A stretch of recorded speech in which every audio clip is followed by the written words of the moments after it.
দর্শক, ভাসমান LNG terminal এক্সিলারেটরে অগ্নিকাণ্ডের প্রায় 1 মাসেও স্থিতিশীল হয়নি গ্যাস সরবরাহ। ফলে দুশ্চিন্তা কাটছে না গ্রাহকদের। প্রতিনিয়ত দুর্ভোগ পোহাতে হচ্ছে যানবাহন চালকদের। ফিলিং স্টেশন থেকে বাড়ির রান্নাঘর, গ্রাহক ভোগান্তি চরমে। এ বিষয়ে আরও খবর নিয়ে আমাদের সাথে মানিকগঞ্জ থেকে যুক্ত হচ্ছেন সহকর্মী মনিরুল ইসলাম মিহির। মিহির, গ্যাস সংকটের খবর জানানোর পাশাপাশি কবে নাগাদ এই পরিস্থিতি স্বাভাবিক হবে, এ বিষয়ে কোনো কর্তৃপক্ষ তথ্য দিয়েছে কিনা? তানিয়া, আমরা এখানে কর্তৃপক্ষের সাথে কথা বলছিলাম ফিলিং স্টেশনের। তারা বলছেন যে তাদের কাছে নিশ্চিত কোনো তথ্য নেই এবং তারা অফিসিয়ালি কোনো ধরনের কোনো তথ্য পাননি। তারা বলছেন যে গ্যাসের তীব্র সংকট। মাঝে মধ্যে তারা দিতে পারছেন গ্যাস যখন আসে, আবার মাঝে মধ্যে তারা দিতেও পারছেন না। আমরা আপনাকে একটু তথ্য দিয়ে রাখি যে মানিকগঞ্জে মোট 14টি ফিলিং স্টেশন আছে।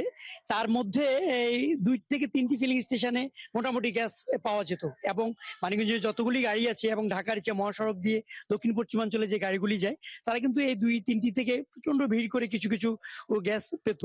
কিন্তু আজ সকাল থেকে 14টি ফিলিং স্টেশনের কোনোটিতেই গ্যাস নাই। অর্থাৎ একটা তীব্র সংকট তৈরি হয়েছে। বাসাবাড়িতেও একই অবস্থা। বাসাবাড়িতে একেবারে গ্যাস পাওয়া যাচ্ছে না।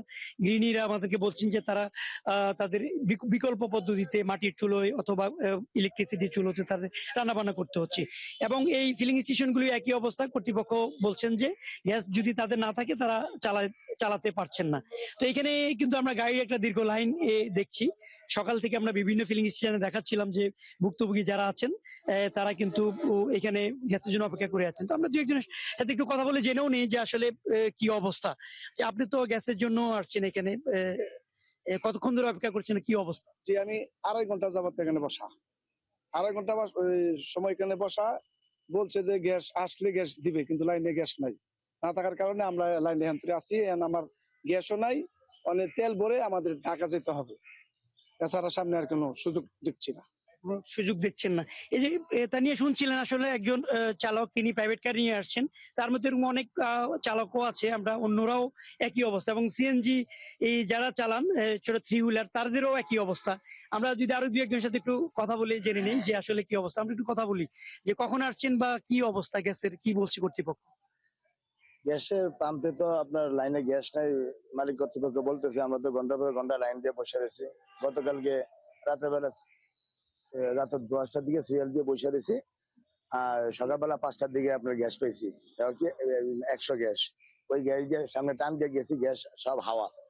গ্যাস শেষ, এখন আবার সিরিয়ালে বসে রয়েছি। মালিক বলতেছে যে গ্যাস নাই, কারণ আমরা রাত্রে ঘুম মারা এবং দুর্ভোগ বইতেছি, এই অবস্থা। অনেক অনেক ধন্যবাদ। তানিয়া, আমরা দুজনের সাথে কথা বলছিলাম ঠিক একই অবস্থা এখানে। আহ, অনেক যানবাহনগুলি এখানে আটকে আছে, তারা কিন্তু গ্যাস পাচ্ছেন না। আর কর্তৃপক্ষের কথা যেমনটি জানতে চেয়েছিলেন, আমি শুরুতে বলছিলাম যে ফিলিং স্টেশনের কর্তৃপক্ষের সাথে কথা বলছিলাম, তাদের কাছে নিশ্চিত কোনো তথ্য নেই। তারা বলছেন যে অফিসিয়ালি তাদেরকে জানানো হয়নি যে কবে নাগাদ এই সংকটটা কেটে যাবে।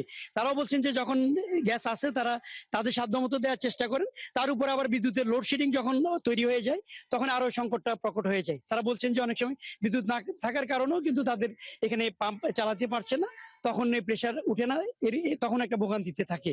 অর্থাৎ এই দুর্বিষহ একটা। আমরা ফিরবো আবার মনিরুল ইসলাম মিহির আপনার কাছ থেকে গ্যাস সংকটের খবর জানবো মানিকগঞ্জের। ধন্যবাদ এখনকার মতো। দর্শক সহকর্মী মনিরুল ইসলাম মিহির ছিলেন এতক্ষণ মানিকগঞ্জ থেকে।